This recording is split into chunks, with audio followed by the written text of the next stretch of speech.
Alright, here we are back in the workshop. I'm Tim Nicholas with Wood-N-Whimsies, and today I'm going to talk about how we use our resin miser molds for making polyester resin blanks. These are a pretty neat little deal. You can pour a blank and use just the right amount of resin that you need and not have to cut a bunch of stuff off and throw it away because your mold was way too big. Some of the stuff you're going to need to do that. What I'm going to do today is show you how to put a piece of denim cloth onto a blank and then cast it in resin. I've had a lot of people ask me, well, if we have those. No, I don't have those blanks, but I'm going to show you how you can make them for yourself. This is a half a yard of material that I got from Walmart. It cost about $2 and it'll make hundreds of blanks, absolutely hundreds of them. To cut this and make it right to put on your blank, you're going to need a good pair of scissors. These are fabric scissors that's specifically made for cutting fabric. The scissors that you have in your toolbox out in the shop that are meant for cutting hoses and rubber and pennies and whatever, they will not work for this. You're not going to get a nice smooth enough cut. So go and invest yourself in a nice pair of fabric scissors. The cloth, if you can get it a bunch of different places, Joann's, Michael's, any kind of Notions or fabric shop in your town. It doesn't cost very much, and it comes in literally thousands of different patterns. They've got stuff that looks like snakeskin, it looks like lace, you name it, they've got it. Alright, some of the tools you're going to need for making your mold to pour. You're going to need some glue. I use a 3M Super 77. I've had a lot of people call me and ask me how do they get the cloth or the picture or the stamps or whatever that they're applying to the tube to get it to stick, because when after they put it in their mold, the resin releases it from the blank, and then they've just got pieces of paper or cloth floating around inside the resin because it came loose in the tube. This is what I use right here, the Super 77 from 3M. I'll show you how to use that, and it's real easy. You're going to need mixing cups, whatever size you think you need for your use. I prefer to use these little paper cups. They can one-time use. They cost, I don't know, 3 or 4 cents a piece when you buy them at Sam's Club in the haul them home in the pickup truck size. You're going to need some water for measuring your mold to show you how much resin you're going to need. Of course, you need the resin. You need the MEKP, the hardener. A little piece of sandpaper or Abernet or whatever you happen to have handy to roughen up your tube. This is a homemade mold release spray. You don't have to have it, but I like to use it because it extends the life of my molds by a long ways. And what it is a mixture of the mineral spirits, the low odor mineral spirits, and I use 2 ounces of the low odor mineral spirits, and I use 2 teaspoons of Vaseline, and then mix it together and shake it up in this little spray bottle. Now, it's not going to come out spraying like you would spray when you're washing windows. It comes out kind of thick, but that's easy enough. You can just kind of smooth it around, and you don't want to leave a big clump of it on your mold anyway. You want to pretty much dry it out. It's just a conditioner for the mold. Alright, another thing that I have here is I have a dowel rod that's been ground down to a point, and what that's going to do for me, I'm going to be able to use this to handle my tube when I get ready to spray the glue onto it. I don't have to get that glue and stuff all over my hands. So, nice thing to have that, or you can use whatever you want to use, to just use a pencil or whatever to hold the tube and not get glue all over your hands. Alright, let me get reset up here, and we'll get into the process of how to cut the cloth and apply it to the tube, and we'll go from there.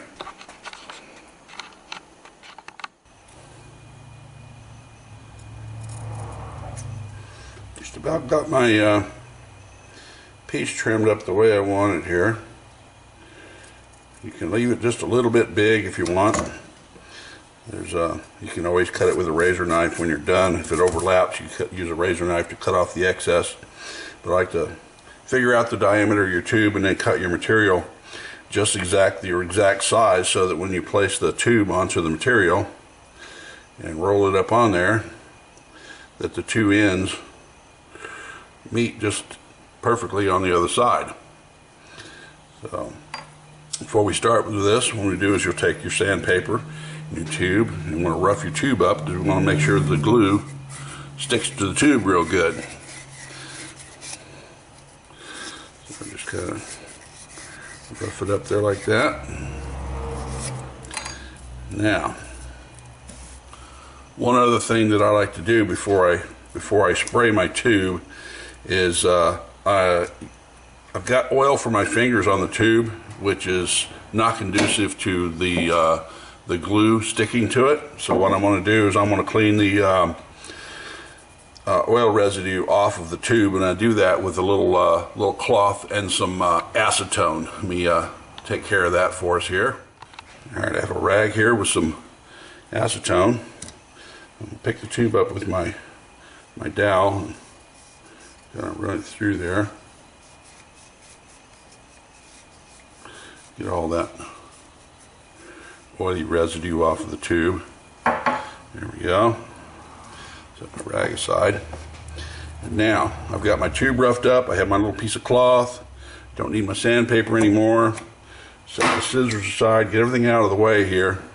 What I'm going to do is take this glue now. I'm going to spray the surfaces of both the cloth and the tube. So some of it may be off camera here. Got a little piece of glue on my thing there. Alright, just kind of, doesn't take much. Just take your spray and just kind of spray your cloth just a little bit like that. Same thing with your tube. You get a good coating all the way around on your tube. And now with this glue, you don't use it right. You don't just stick it glue to glue right away. You want to wait a while. I usually can wait about half an hour and then stick the two together. That way I can handle them. They're pretty much dry, but they will stick to each other very well. So let's set things aside here for about a half an hour and come back and see what we can do with it. There we go. Be back soon.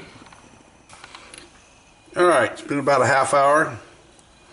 These things are just slightly tacky. Move some stuff out the way here.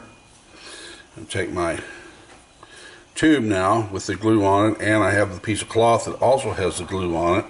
I'm going to lay the tube right on the edge of the cloth there. If you notice my cloth is just a bit longer than the tube, that's fine. Because when we get through casting everything, we're going to trim it all off anyway. Now what I'm going to do is just kind of roll that.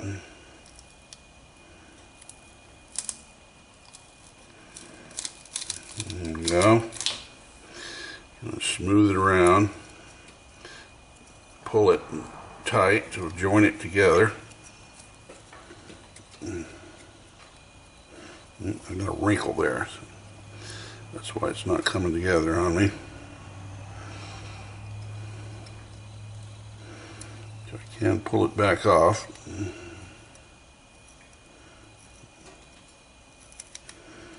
Pull my wrinkle out. There we go. And then lay it on back down there.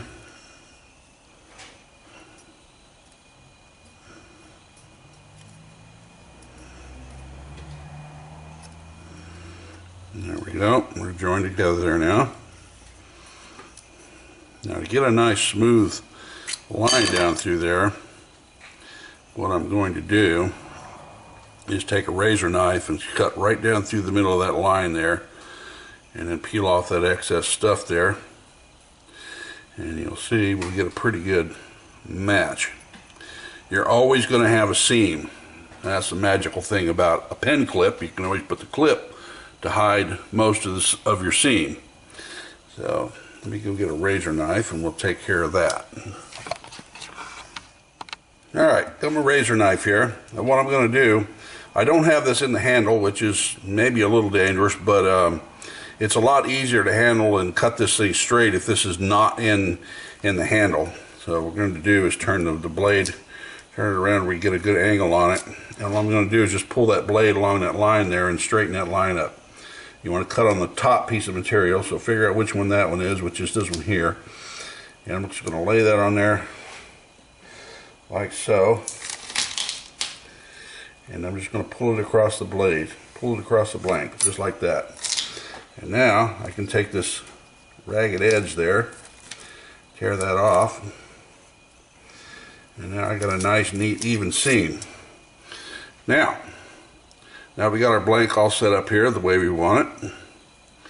We're going to cast this in polyester resin.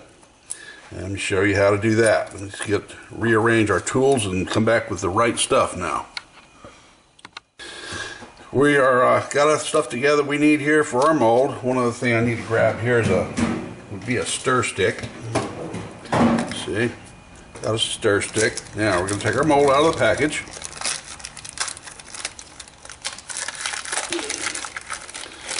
There it is.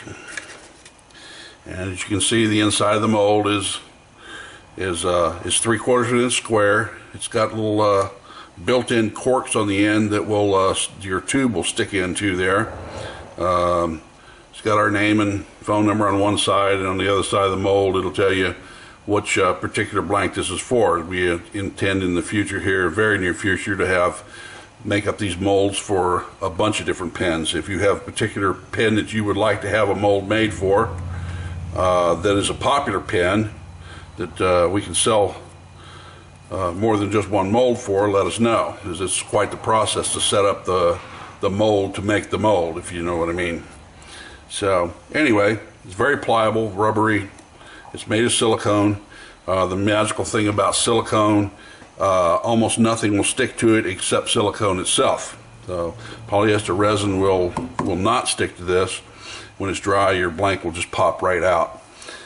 What I start off doing here before I do anything with my mold is I use my spray, which I mentioned before was a mixture of the low odor mineral spirits and Vaseline. There's 2 ounces of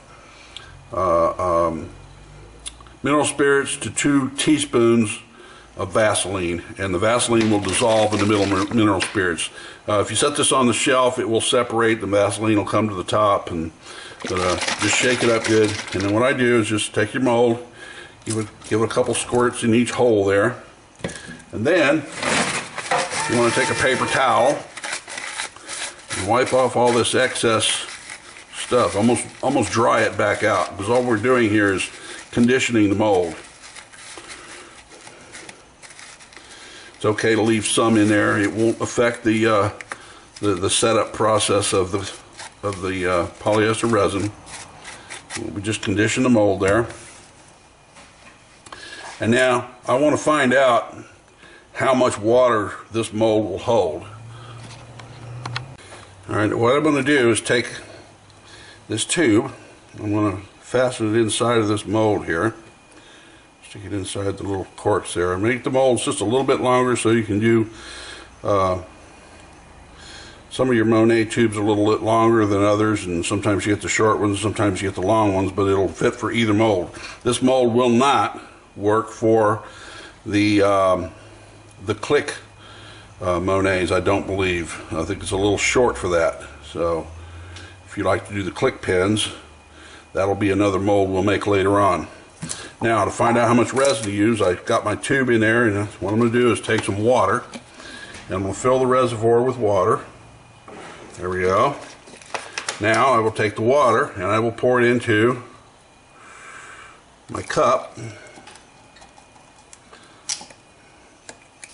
Got the tube, make sure I get it all in there. And then look on the side of the cup to see how much I'm going to use.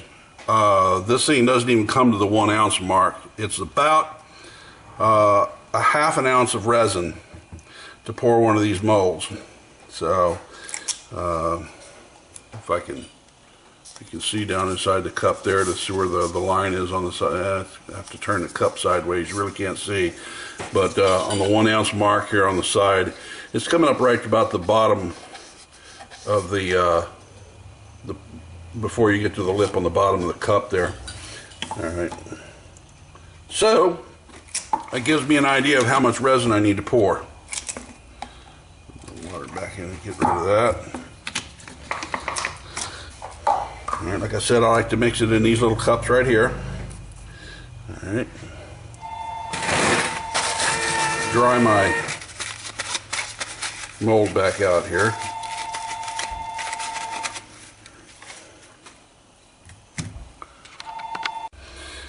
All right, what I do is take my resin. Well, first off, take my tube. Get all the fuzzies out of the inside of the tube. So I don't want anything in there to where it would allow the resin to leak inside the tube. We want the tube to be clean on the inside when we're finished. So get all the cloth out of the hole. May have turned down in there. Now we take your tube and set it inside just kind of bend the side of the mold out. Set the pork in the end of it. And there we go. You can see it's in there. You can do 2 of these at one time if you want to. But this is set up. It does not have a transfer in there, so you can do actually pour 1 at a time if you want. All right, take our resin.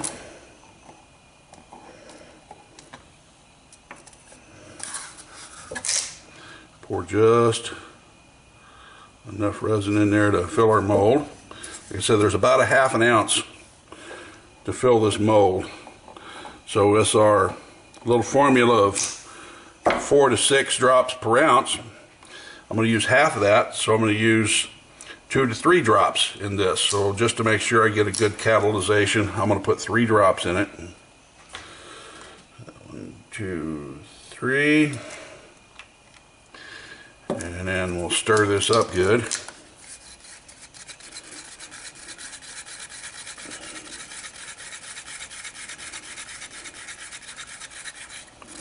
Scrape the sides, make sure we get the catalyst mixed into all of the resin. If you don't, you'll get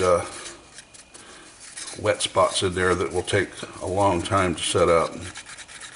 Eventually it will set up, but now I have stirred the dickens out of this, and what I have done is I have incorporated air bubbles into the mixture. You see it's kind of blue, and I don't know if you can see down in there, but there's a lot of bubbles in that. So before I pour this in there, I don't want a bunch of bubbles in my my casting. So what I'm going to do is take this resin here, and I'm going to pop this in a microwave for about 15 seconds. Heated my resin, and it's now about the consistency of water. It's very, very thin. All the bubbles are coming right to the top. And what I'm going to do is pour this into the mold here right away. Don't wait. Make sure you get the blank completely covered. Kind of fill it about half full. Kind of jiggle it around a little bit. Make sure all the bubbles come to the top from underneath. Continue pouring. Pour it right up to the top. And then what I do is you got when this blank finishes curing, it will separate from the mold. It'll get shorter and smaller. So to keep it from dipping in too far, what I'm going to do is put a little bit more on there. Just kind of raise it above the edge of the mold. And there we go. Now what we do is we'll just set and let that wait and let that set for a couple of hours, and we'll have a blank out of that. We'll be back later. Alright, I have a blank here that I cast yesterday that's ready to pop out of the mold. And to get these out of the mold, it's very, very simple. As you can see, this thing it's separated from the mold. I haven't bothered this thing since yesterday, just now picked it up. And to get this out, all you're going to do is grab hold of the ends here with your thumb and your forefinger there on each side, and you're going to bend the side of the mold out, just like that, and out pops your blank. And there it is. And that's ready to turn. This is a piece of cloth that looks like leather that I got from, it's kind of hard to tell in the video here, but it looks like a piece of dark leather, and should make a pretty nice nice pen. You see, we did get a little bit of resin into the ends of the tubes here, but that should clean right out nice and easy when we trim the ends of it, and we'll be good to go. And that's how you make a blank with your Resin Miser mold.